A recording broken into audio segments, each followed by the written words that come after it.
আসসালামু আলাইকুম, আমি doctor Saiful Islam Saif, consultant sonologist and intervention ultrasound specialist. আমরা একজন মায়ের প্রেগন্যান্সির আল্ট্রাসোনোগ্রাম করাই। এটা শ্রদ্ধেয় সোহানা সিকদার ম্যাডামের পেশেন্ট। দেখলাম যে 25 সপ্তাহ প্রেগন্যান্সি, কিন্তু মায়ের পেটটা অনেক বড়। দেখে মনে হচ্ছে হয়তো মায়ের পেটে বাচ্চা যেখানে থাকে ওখানে পানি অনেক, যেটাকে আমরা পলিহাইড্রোমিয়াস বলি।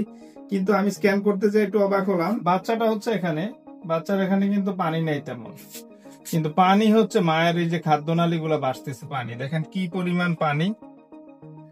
আমরা এখন এই পানিটা বের করার সিদ্ধান্ত নেই, যেহেতু প্রেগনেন্ট মায়ের পেট থেকে পানি বের করব।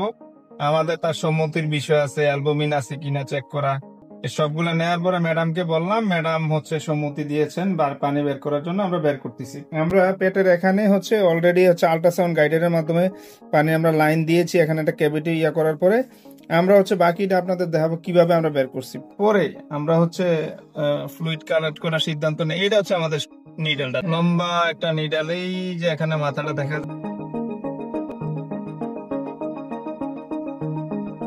এবং এটা খাদ্যনালী থেকে অনেক দূরে, আর এখানে বাচ্চার ক্যাভিটিটা এটা থেকে অনেক দূরে। আমরা সেট আপটা এমন ভাবে করেছি, এবং ফ্লুইড দেখো আসতেছে অলরেডি। আমরা দেওয়ার পরে দেখেন ফ্লুইড কিন্তু আসা শুরু হয়েছে। তা আমি একটু কথা বলতে চাই, বিষয়টা যে আমরা যদি মেশিনের মাধ্যমে করি, এখানে কিন্তু বাবুর কোনো সমস্যা হবে না এবং মায়ের খাদ্যনালীর কোনো সমস্যা হবে না, একদম সেফ। এটা আল্ট্রাসাউন্ড গাইডেড প্যারাসিনথেসিস, পেটের পানি বের করা মেশিনের মাধ্যমে।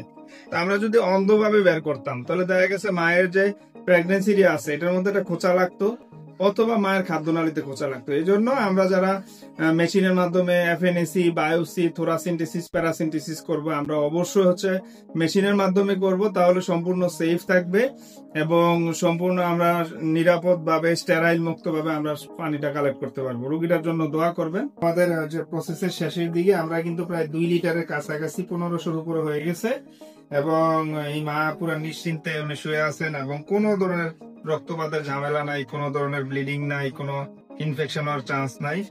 এবং রোগীটার জন্য দোয়া করবে। আমরা দেখেন একদম স্টেরিলিটি মেনটেন করে আমরা করতেছি আর কি। তো ভালো থাকবেন, আল্লাহ হাফেজ। Dark and dark, slightly holography. Thank you, Dakar.